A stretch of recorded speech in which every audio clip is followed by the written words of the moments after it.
Chapter 1. An Island Life for Me. Of course, Mariah was right. I was not her mother. I had never had any children.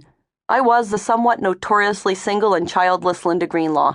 Although I am living what in my mind is a charmed life, even as I was cruising through my 40s, I didn't have time for kids, or a husband for that matter. My childbearing and rearing years had been spent fully immersed in my life's work and greatest passion. They were spent at sea chasing swordfish. I never imagined that I would end up alone and childless. In fact, in my earlier years, I'd always taken for granted that I would eventually recreate what I had had growing up, a loving, traditional family complete with hubby and kiddos. But things didn't quite work out that way. Consumed by and in love with the excitement and adventure and challenge of the life and lifestyle of commercial fishing since the age of 19, I always felt fulfilled in a way that might have upstaged the quest for mate and babies. I guess I thought I always had plenty of time for family. Middle age had sneaked up behind me while I was looking over the bow. When I'm not offshore, I reside on Haut, a tiny island with an even tinier population off the coast of Maine. My life on the island is as salty as my life offshore in that I spend my time fishing for lobster, halibut, herring, or digging for clams, basically harvesting anything that swims or crawls around the shores surrounding my home. Of course, I also write about these things, leaving me with a fairly short resume. I fish, offshore and on, and I write about fishing. Writing is as solitary and antisocial as fishing. The solitude and remoteness of island existence and life at sea are conducive to prolific writing and are sources of material and stimulation. But those same attributes have stunted my personal relationships. The years I spent at sea, mostly 30 days at a time, didn't do much for my love life either. There's just something about, thanks for dinner, see you in a month, that doesn't lead to a second date.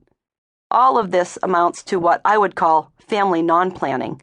Living on a remote outpost with tenuous ties, weather permitting, to mainland hasn't done any more for the prospect of having my own family than my life at sea has. I didn't plan it that way. That's just the way it is. Ask anyone. They'll tell you that I am the woman who survived the perfect storm. And not only did I survive that devastating and life-taking weather event of 1991, but I also managed, through my undying pragmatism, to make the most of it. I have published, 8 books, taking advantage of the spotlight Sebastian Junger put me on when he called me one of the best captains, period, on the entire East Coast. And the readers of my more memoir-like work will attest to the fact that I do not have children. When I lamented my single and childless status in the Lobster Chronicles, my older sister jokingly referred to the book as a 260-page personal ad. And as my status has not changed, I have to consider the possibility that it wasn't well written. I hear my fellow islanders whispering old maid comments that no longer embarrass me, so I guess I have progressed beyond that particular sensitivity.